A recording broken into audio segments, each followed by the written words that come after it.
Dr. Amy McGrath joins me now. Dr. McGrath is the president of the H.S. Chapman Society on Electoral Fraud. She also helped found the H.S. Chapman Society in Britain, among a whole lot of other accomplishments. She's an accomplished writer.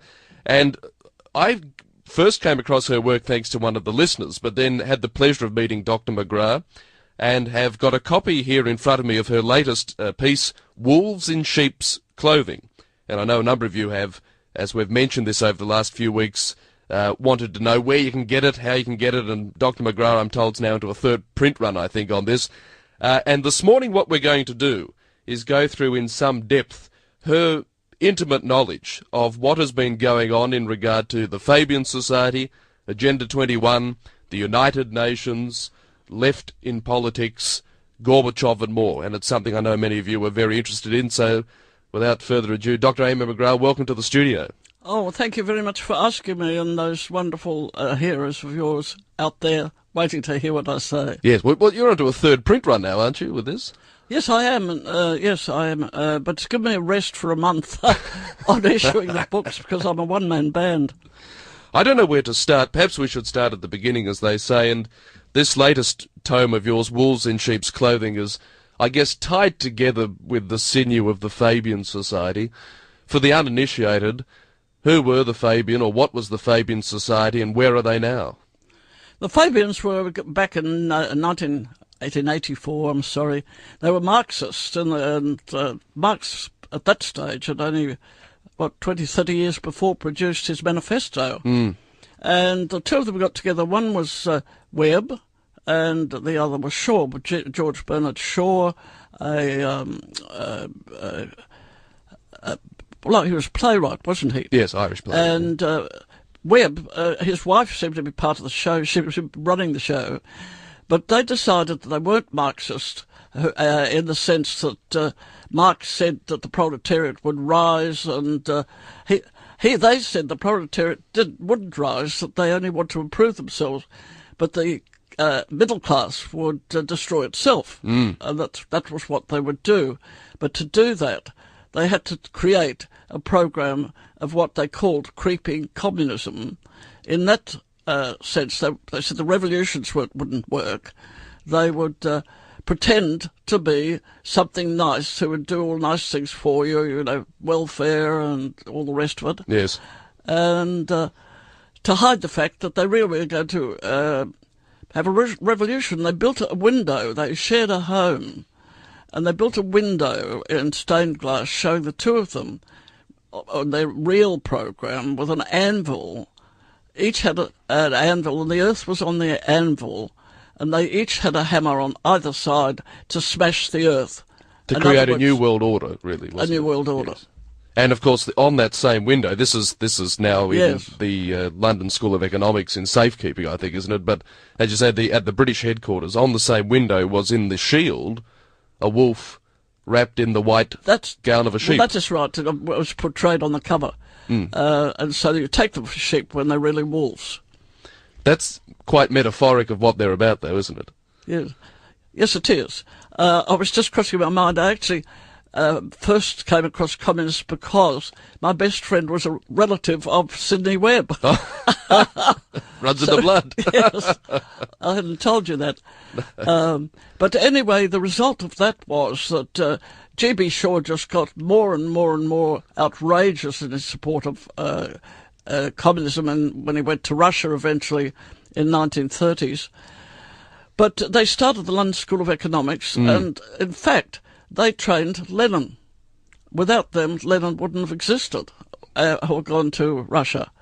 And they did that when he only had 17 followers by financing him, giving him premises in a Christian church. I thought it was rather dreadful.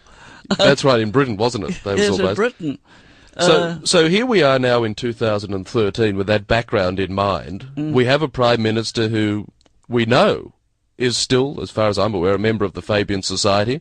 We've had many Prime Ministers. You've had at least 6 or 8 members of the Fabian Society. I would say 6 because they had at one stage and then it dropped, and then after World War II it was restarted, I think 1947. Yes.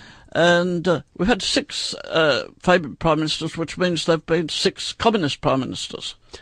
Now, how many people do you think out there know that's the background of these people? How many people know the background? Well, how many people do you think know that a number of our leading political figures have this background? Nobody. It's the best kept secret. This is one of the great, of xist, what I think, scams of the last century that have been perpetrated against us, because they don't want us to know that they want to destroy Australia as we know it and the civilization we have. And it's a difficult thing for people to believe when everybody wants to get here. Yeah. So with that in mind, what is it that the Fabian initiated, be they at the lowest level of the branch membership, if you know what I mean, or indeed as a Prime Minister or a Cabinet Minister, what is it that they have in mind with that background that they want to do to our society? Well, I would say that you could start with some that I knew. Dr. Coombs, nobody knew really throughout his career that Dr. Coombs was a rabid communist. He created post-war reconstruction during the war, and this incriminates both Chifley and Curtin in some respects. And Coombs deliberately was, as a graduate of London School of Economics, he was a one world government man, post-war reconstruction, then governor of the Commonwealth Bank for 6 prime ministers. They did a lot of damage because they looked such respectable people. And why do I know all this? Because he was the very best friend of my cousin, and her cousin's husband, actually. Yes. Yeah. And so, when you're talking about the one world government, I guess that's through the auspice of the United Nations. Yes, because they were working hand in glove with Dr. Everett and Chifley, both of whom were communists, and they post-war construction was filled with communists. I know that because I was there briefly till I discovered they were all communists in the 1940s. Yes. And that was when Everett started the United Nations, when he was president. What about on domestic policy fronts, though, before we look internationally? Of course, what we're seeing at the moment is a lot of class warfare, divide and conquer. In your book, in fact, on page 24, you say another of Lenin's strategies for multiplying the power and strength of the small dedicated group of revolutionaries was to exploit the differences between non-communist groups so as to incite one against the other. It seems, with the rhetoric coming from the Treasurer, the Prime Minister, who we know is a Fabian, and others, that's exactly what's going on here with the class warfare, the 1% comments, all of this. Well, to be fair to them, they didn't envisage the total annihilation of half the human race like the Gorbachev. No. They were more, in some ways, in looking for a fairer society, but they equally had to admit it meant a total change of the society it was.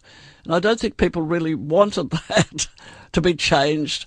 After all, it works so well, supremely well, that the President of India in recent years went to Britain to thank Britain for what they'd done in introducing the same type of society there as we have. So basically, I guess, are they trying to replace what would be a social meritocracy with something different? Well, they say they're against capitalism at the core of everything they do. Yes. They say that capitalism is the cause of all ills. But that's highly questionable.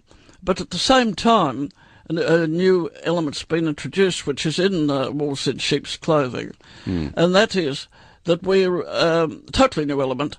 They want a new anti-capitalism to confine it, to take away all the civilization we've got in having private ownership of homes. They want to nationalise all the land and housing.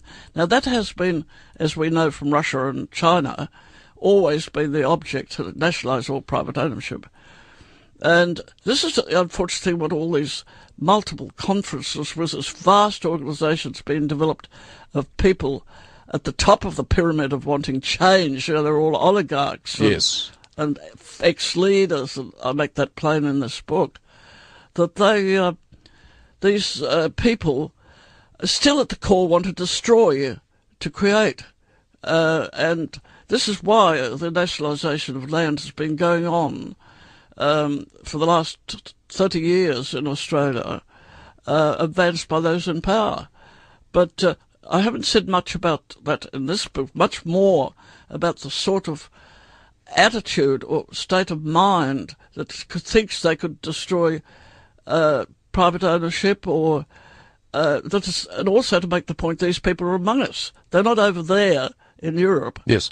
In a lot of the organisations are, but we do have to know that for quite some time we've had members of David Rockefeller's, which I mention here in this book. It's in the book, yes. David Rockefeller's at the head of this structure, oligarchic structure, which couldn't be more anti-democratic. Nobody ever hears what they do. Nobody's seen what they do, to the extent when I started telling them what they had been doing from 1969, and to one of our board members, Alistair Webster, who had been on deputy director of the Environmental Committee when they sold us to the United Nations in 1992 with Agenda 21. Yes. I had to tell him about it 20 years later, and he was deputy chair of the Environmental Committee.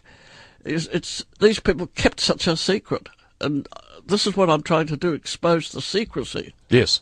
Because that is where we don't get a vote. There's an ideology at play, though, isn't there? It's more than just individuals who might have let's say, a socialist leaning in their political spectrum. And you point out a lot of it is driven from European and American schools, for lack of a better term. But there is a coherent ideology at play, not just here, but in other, particularly Western advanced economies, isn't there, where these people are, as you say, through frontal organisations, through lovely terminology, enacting the Fabian ideology. Yeah, well, it's idealistic, and the part of the problem is that students no longer learn history. Now, I had all the European history when I was a child, and I should mention to your listeners I'm 91. This is why I can do the book. Yes. I've been through 4 generations. We learnt the whole of European history. They don't even do it if they don't want to. So they've got no measurement of what was before. And it does sound idealistic, and once they stir the pot about you have to have a change. Gillard does it every day. And who could argue against lovely sounding things like sustainable development, progress? Well, at first it was environmentalism, and they decided that didn't confuse people enough. So they changed that about 1988, in the runner-up to Agenda 21. But also it's been kept secret, 2 things, fully kept secret, is that our Prime Minister signed up to this, and the fact that there even was such a thing as Agenda 21, because I only learnt about it a year ago, and I've only met 2 people in the whole year who'd heard of it, right up till people I had lunch with in Brisbane on Monday. Yes. Nobody's heard of it. What governments are these who do not tell us that and that the Labour Party changed its platform in 1991? We've never heard about that. No. And they changed from what to what? To pursue all the United Nations policies. Instead of nationalistic policies. I don't think we've ever given them permission to do this. I doubt their members have even given them permission to do this. No. But for me to tell a man, that deputy director of the committee, that all these things had happened in 1992, why did it ever go to Parliament? And you raised the whole question, I think it's in this book, about treaties. Now, yes. Whitlam made 35 treaties way back when he came in, and the question is whether they have to go to Parliament at all. I think needs to be addressed long before an Aboriginal. What is local governments go a referendum? Local governments. Yes. We need a referendum on can the government sign all these treaties without anybody knowing. Now, on Agenda 21, a large part of your book is dedicated to that, from about page 88 onwards. In fact, probably even before that in the book. And you say here that in America, for example, Bill Clinton was a president who signed Executive Order 312858, creating a presidential council on so-called sustainable development. And from there it basically rolled. How has it affected the American political sphere? Well, it has, because somewhere around those times they started giving the presidential decree, right, presidential decree. And in fact, they began to the Agenda 21, they began nationalising the land, and they came up with a NAFTA plan as to a complete plan of all the land in America and in Australia. North American Free Trade This Agreement. is for the biodiversity program, the land you could go on, the land you couldn't. And they were going to make 50% of the land that you couldn't for wild animals and so on. Is that what we might call a national park? Yes, that was in 1992. Yes. And the plan was already prepared. And it was quite nutty because it's planned for us to be all corralled in communes. We're going to have to eat less, produce less. They tried to stop us now eating a bit less beef. Well, they're using global warming as the excuse because the flatulent cows. Well, they're using that as an excuse for change, total change. Yes. But it's just a complete fraud. It's one of the 6 frauds we've been exposed to.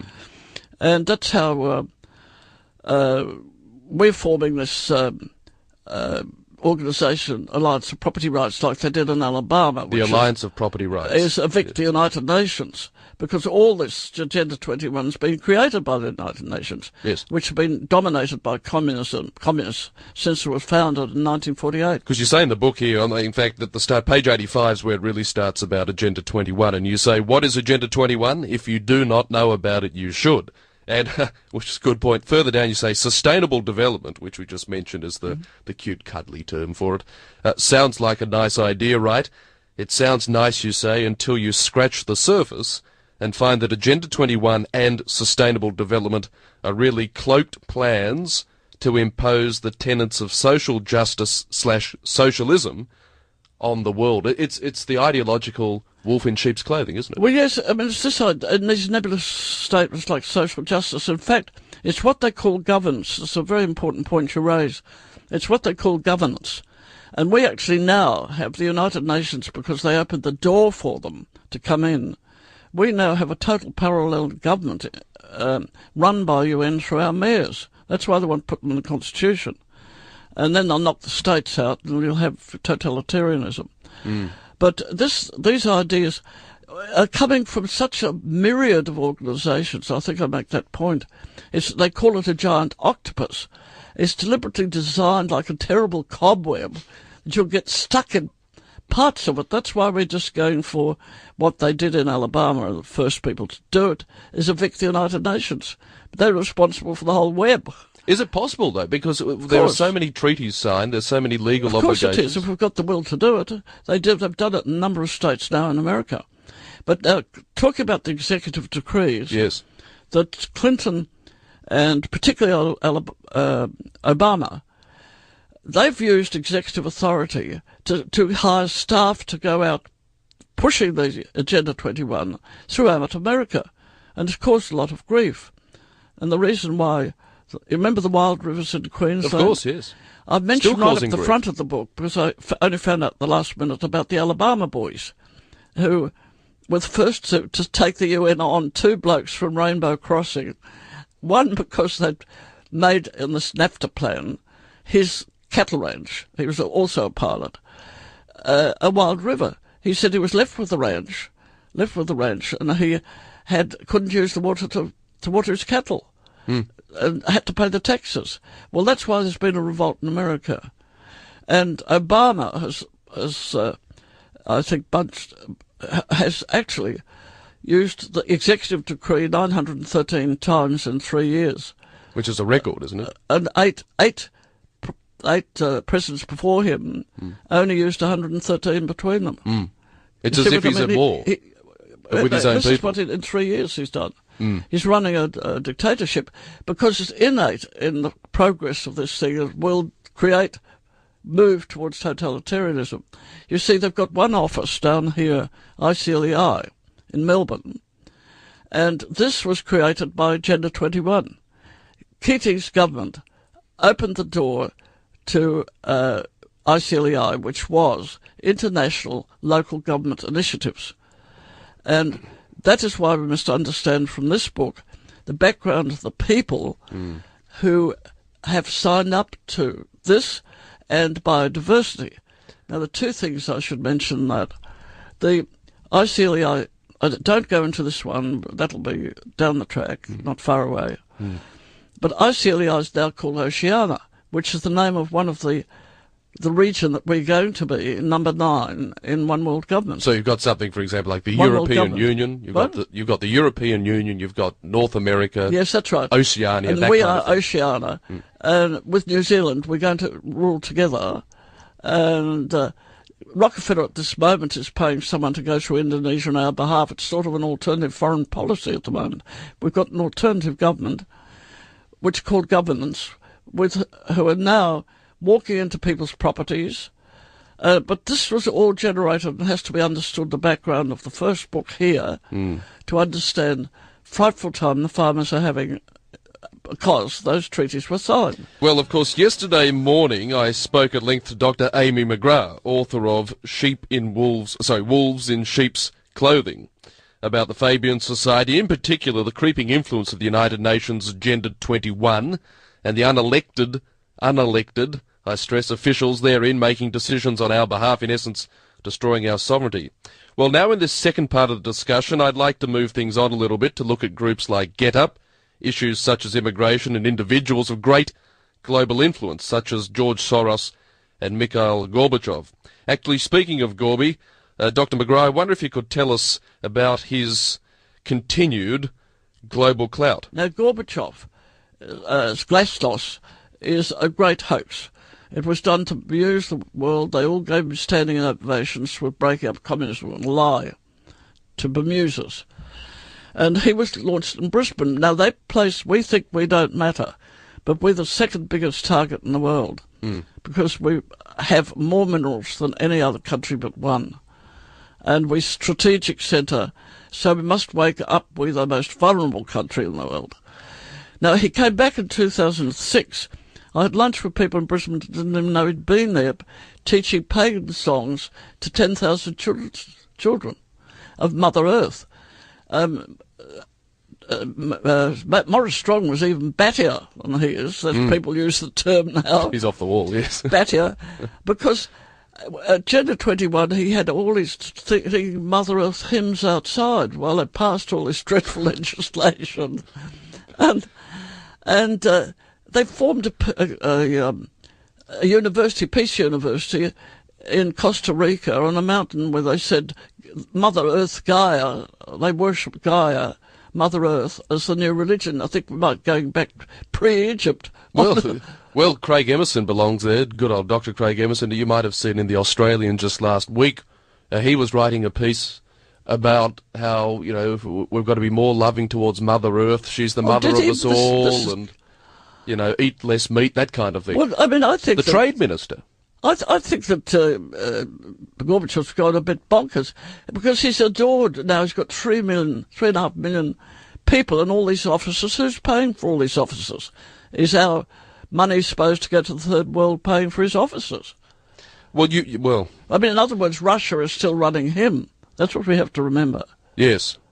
Now, of Gorbachev, in the book on page 101, in fact, you point out that, of course, the former president of the USSR, co-author of the Earth Charter, and you say that the emerging environmentalism of our civilizations and the need for vigorous action and priority in the interests of our community will inevitably have multiple political consequences, and perhaps the most important of them will be a gradual increase in the status of the United Nations. Inevitably, you say, it will assume some aspects of world government. Well, that's what they're trying to do incrementally, because you look at each organisation that's there and mentioned in the book, and they all produce another 6. I've got lists there of long lists of these things with all these strange names. And you get buried. Who do you go to? There's a community frontal organisations, aren't they? Pardon? These are like a community frontal organisation. They're not. They've formed them at the top. Various branches of the this web of governance committees, which we're all paying for, but they're putting a world government in place. And you have to look at the list of some of those that are there. It's very frightening and very worrying. You also point out that Gorbachev actually said these words, that the principles of the Earth Charter will be a new form of the Ten Commandments, as you said. He went on to say, quote, they will lay the foundation for a sustainable global Earth community. Well, they've been putting that in. They're putting it in. They've been putting it in really, I'd say from 1980. Yep. They began creating these organisations and subdividing them, and they've created. They always create a huge army. What they mean by government is a public service, like 1,000 people in Canberra being in the climate department. No. Which I can't imagine. I was brought up in Canberra in the public service. I can't imagine what they do. Not and there's a lot. Another 5, one called Australian Greenhouse that Tony Abbott said he'll close down.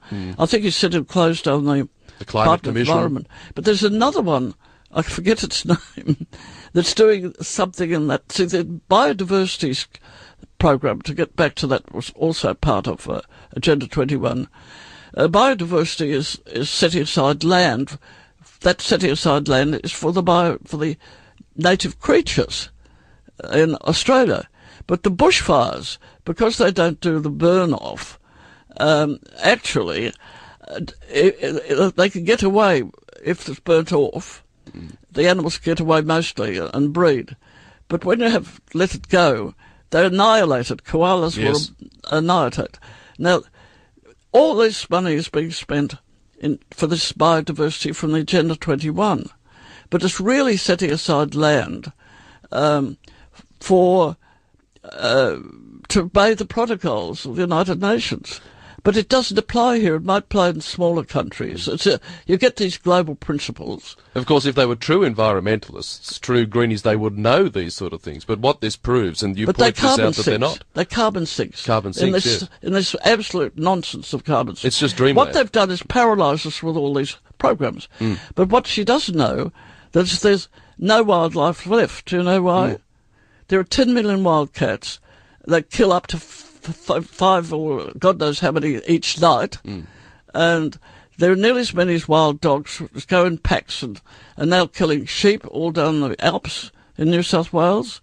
They're killing cattle, old cattle, and my offsider in the Peter Bruin in the Chapman Society as a public officer and so on, and also in this, he lost 75 lambs in one night. He's actually owned 3 properties. He didn't lose them to global warming. No. So they never speak. Gillard doesn't ever speak about it. So she's taking land for another reason. Yes. But it's not wildlife. Well, exactly, and that's the point I was getting to when you say they're using these so-called concerns about the environment for a greater picture, and as you point out here, you said that it's all about promoting the agenda of control. And you give us some quotes. I mean, for example, Paul Watson, the co-founder of Greenpeace, says it doesn't matter what Agenda 21 is, it's the blueprint. It only matters what people believe is true.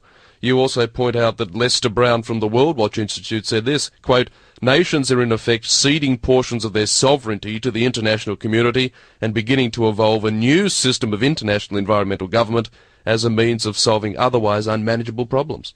Yes, well, we are losing sovereignty. How do you get it back unless we all say get rid of United Nations? That's the only way you can do it. What's the process needed for that? Pardon? What is the process? How would one begin to get id of the UN? I brought the boys over. I call them the Alabama boys. They're big, hefty men. One was a steel worker, actually. Yes. For 33 years, but he's turned himself into first-class research. The pilot did 600 tours in Vietnam. He's a tough man. The 2 of them started, a little old lady started like me, and had a little newspaper, and she got them to come in and meet each other, and then she left it to them, and then they built it from an alliance, which we're doing this month, and they built it, and 100% of the Alabama state parliament, every parliamentarian voted to evict United Nations from Alabama. But they tell me now, and I brought them over to talk here for a week. That's all I could afford. And they said that you've got to keep to one message, because they're turning the whole of America to communes, so they're doing this with connectivity of Gillard now. That you just have to keep on the message that it's about land, nationalising the land, taking away private property rights. And that was even mentioned openly in Agenda 21 and mentioned in my book.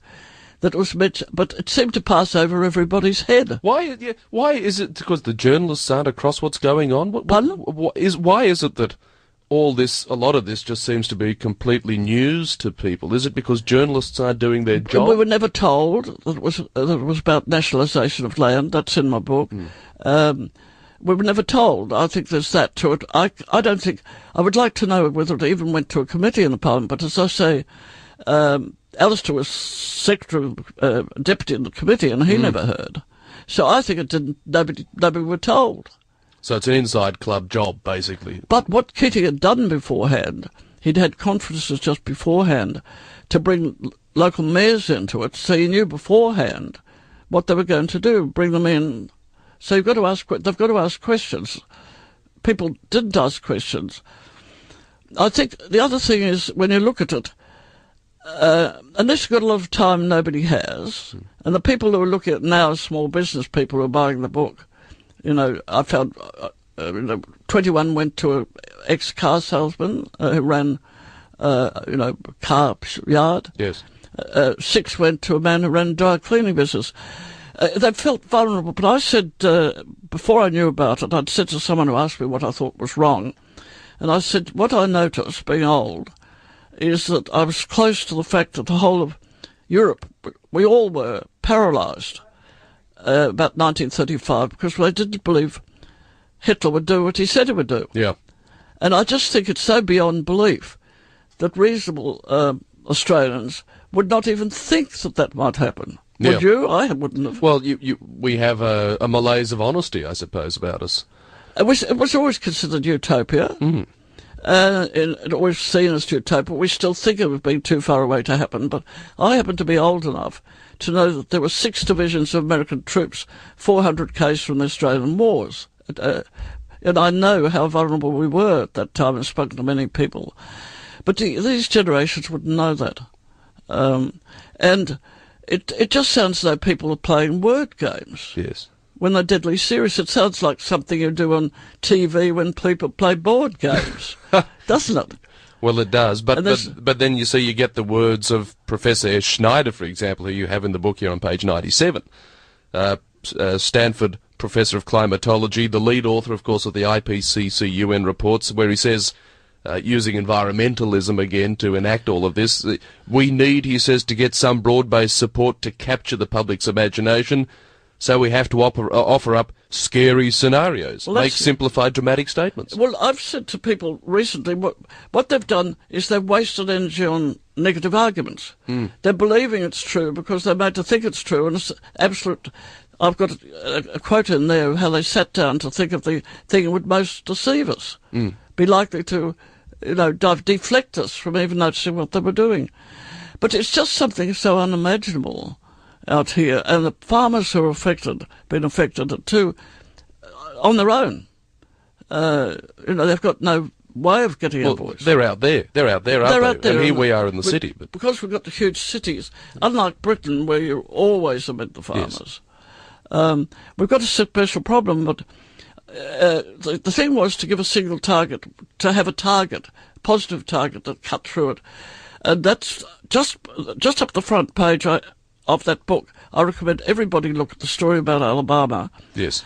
I only found out when I was going to printer, and I had only one page where I could put it without going to whether you have to have another 16 pages, all that. And I got on the phone. I rang Piers to see if he'd launch it, which he did. Piers I got on the Ackerman, phone, yes. and he said, I introduced myself. He said, where are you? I said, Sydney. He said, what, in America? I said, in Australia. Long silence.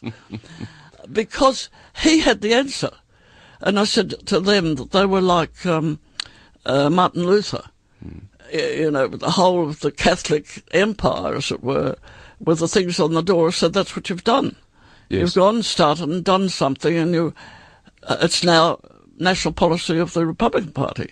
The catalyst that started it all. It's too complicated. They say, what do the politicians do? They can't manage it. It's got to be rebels yes. that do it. Yeah, okay, so let me ask you about the group Get Up. How does, they're obviously influential, Simon Sheikh and friends. How do they fit in to this meta-narrative we've been speaking about the environmental movement, Agenda 21, the Fabians, international influences? Well, it goes back to George Soros, who was a Hungarian Jew who was a Christian during the war. When the Club of Rome was formed, Gorbachev got the Club of Madrid, and Soros got the Club of Budapest and culture.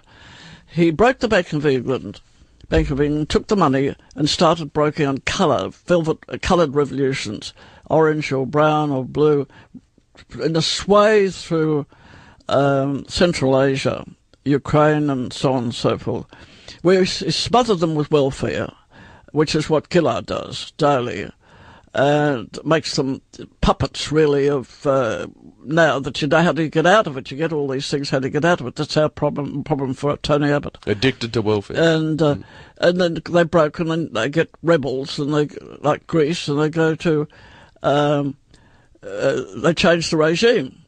He did that. His last one was Thailand, who finished up saying it was Dracula. Ruins the finances of all of them, puts them in debt. And this is the thing we've got to think through and get out of here. But he has links to Get Up. No, he started Get Up with $1,500. No, not £1,500, pardon me, £1.5 million. Now, he gave that to John Hewson to start it with the Fabian Society. That was a man who was the secretary, had been a millionaire over in California, Combe, and the AWU man.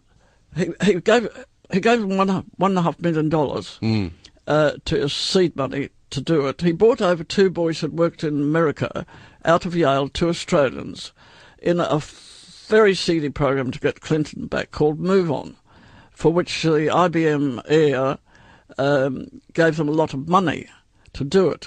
Was forming lots of little organisations who were exempt from having to clear the money they had. And that's been created here with Get Up. And Shorten and Combat and other people were from the Fabian Society were in it. The Australian Conservation Foundation, Greenpeace and others were all in it. And it tended to be eco-democracy, which they sort of sign people on the internet who agree with one of your ideas, ticket, and then they're members. They don't always know they are. They're only inquiring about it. And they got them. That was done by the people who'd done Move On in America, who've now moved on to a world organisation, which they founded with Move On and Get Up in Avars in the world organisation. Now, somebody from Echo saw about this eco-democracy, they call it, which means it's not democratic at all. It's only pursuing one line dishonestly and doesn't have to clear the funds. Now, they should be shot out immediately because they don't belong to Australia. They don't come from Australia. They shoot people out of Parliament if they're not Australian. And they've got bigger and bigger, and they change the method of fraud each election. And, of course, I very quickly got into that and said to see whether the words Get Up came from the International. And yes, of course, lo and behold, it does. The Socialist International. The Socialist, the Communist hymn. Yes. It's in the Russian hymn, it was till recently. And the Get Up means Arise Ye Workers. It was Get Up in the original German. The national anthem in Russia was all over the place, every chorus. So, I mean, they give their game away. Now, they've gone on from strength to strength. Their behaviour and getting 100,000 names that were obviously false of people who hadn't enrolled, went to the High Court and won the case, was absolutely deplorable. Now they've got a new plan for the next election called Planus Alert. I recommend everybody look at it. It was the system that got people like Sartor and Unsworth into elections. So I think but I do know about Sartor, because Kevin Ryan, who had introduced me to the man who said where all the false addresses came from. He'd gone round that could speak Greek. So the problem is that this question of the fact they have it up on the internet, that they had hackfists at Google's premises to learn how to move information fast on the internet. And it's run as a charity. It doesn't have to clear its money or where it comes from. So I expect them to be spotting all the places that are changing hands, green sides of parks, long sides of convents. As one man who did a habitation research in 1999, no, later than that, 2004, who said that pizza parlours were a favourite place for false names. So what goes on with these? So Planners Alert's got a map of the whole of Australia, pinned. If you have a look at it, it's got pins of all these addresses of places where they're changing hands. What on earth do we want a map to see whether we can see it for our own eyes if it's changing hands? Got a for sale sign out the front. No, and want to complain. It's a phony. And they now claim 600,000 members. It's a bit of a worry about the next election. And yet everybody gets diverted to the polls at every time. And it's the diversions that we have to just stop watching, because these are things that the public have to look at. Is the bin where you put your things in out of sight in the polling booth? Well, down at Cayman last election they weren't. It wasn't. You could put 10 false votes in there, and you could go away and you could photocopy them. No one monitoring. Because they're the same type of colour as you can buy in Officeworks. Before you go, immigration. It's a big debate topic at the moment. We seem to have a borderless society under this present regime. They've cut funding to customs. We've seen about 32,000 illegal entries over the last 5 years. 457 visas are at their highest level ever. What does the mass migration of people, particularly from different cultural backgrounds, have to do with the whole story? It's a deliberate effort to destroy our culture. That is part of the things that they say in their objectives, is to destroy the culture. And the problem is they don't have no history of our democracy. They have no knowledge of our constitution. Where do you start to educate them? If they come from places where they haven't had an education, do we really need people of different tribes? We become a nation of tribes. We've avoided that in our first early immigration after World War II, because I was well into my adult life then. And they had to be New Australians. They were called New Australians. Yes. They weren't allowed to be themselves. They had to learn the language. They put the language test in that's gone. You had to have some language. And they've just opened the door, and Gillard is deliberately not doing anything to allow them in and to dilute the culture. Would it be fair to say that for Julia Gillard and her ilk, these are not boat people, but vote people with a V? Well, what effort she really made? They're all diversions. She's deliberately left it open. And the question is, who's guiding Gillard? I don't think it's even her own cabinet, unless they have the same going down the same track. I don't know whether anybody noticed when the AWU, which did fight communism in the earlier years, all gave the communist salute. Did you see that on the Solidarity Forever stuff? in the paper? Pump. Yeah. And then had a picture of her with her hand up in the air, giving the communist salute, hand in hand with the AWU secretary. Well, it says everything. Ross Garnaut let us agree. Ross Garnaut has been the Trilateral Commission advisor for both Gillard and Hawke on economics and policy. The Trilateral Commission is immediately under the control of David Rockefeller, and 6 trilateral people are in Australia. If you look up your internet program, you'll see who they are. So that Ross Garnaut, who's a Trilateral Commission member, has been her economic advisor, so you can assume the guidance is coming from America. So it's not coming from the union members, it's not coming from probably Cabinet, it's not even coming from that Scotsman John McTernan, it's coming from somewhere else, you're saying? Well, they've always been internationalist source of advice. I'm just having a look at the whole history of the Labour Party. where people were fighting the strand from 1921, Moscow gold started to arrive. I don't really for a moment think it's ceased.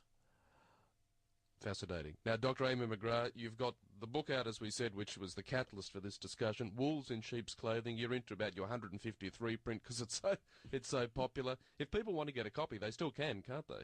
Oh, yes, there's another print coming in.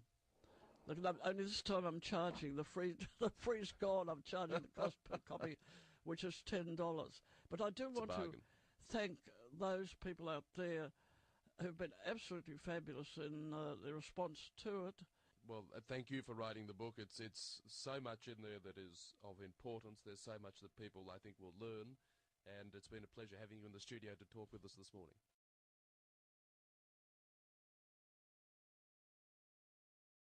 First came across communists because my best friend was a relative of Sidney Webb. Runs in the blood. Yes, I hadn't told you that. But anyway, the result of that was that G.B. Shaw just got more and more and more outrageous in his support of communism, and when he went to Russia eventually in 1930s. But they started the London School of Economics, and in fact, they trained Lenin. Without them, Lenin wouldn't have existed or gone to Russia. And they did that when he only had 17 followers by financing him, giving him premises in a Christian church. I thought it was rather dreadful. That's right, in Britain, wasn't it? Yes, in Britain. So here we are now in 2013 with that background in mind. We have a Prime Minister who stood in, so without further ado, Dr. Amy McGrath, welcome to the studio. Oh, well, thank you very much for asking me, and those wonderful hearers of yours out there waiting to hear what I say. Yes, well, you're onto a third print run now, aren't you, with this? Yes, I am. But give me a rest for a month on issuing the books because I'm a one-man band. I don't know where to start. Perhaps we should start at the beginning, as they say, and this latest tome of yours, Wolves in Sheep's Clothing, is, I guess, tied together with the sinew of the Fabian Society. For the uninitiated, who were the Fabian, or what was the Fabian Society, and where are they now? The Fabians were back in 1884, They were Marxists, and Marx at that stage had only, 20, 30 years before produced his manifesto. And the two of them got together. One was Webb, and the other was Shaw, George Bernard Shaw, well, he was a playwright, wasn't he? Yes, Irish playwright. And Webb, his wife seemed to be part of the show. She was running the show. But they decided that they weren't Marxist in the sense that Marx said that the proletariat would rise, and they said the proletariat wouldn't rise, that they only want to improve themselves, but the middle class would destroy itself. And that was what they would do. But to do that, they had to create a program of what they called creeping communism. In that sense, they said the revolutions wouldn't work. They would pretend to be something nice, who would do all nice things for you, welfare and all the rest of it. Yes.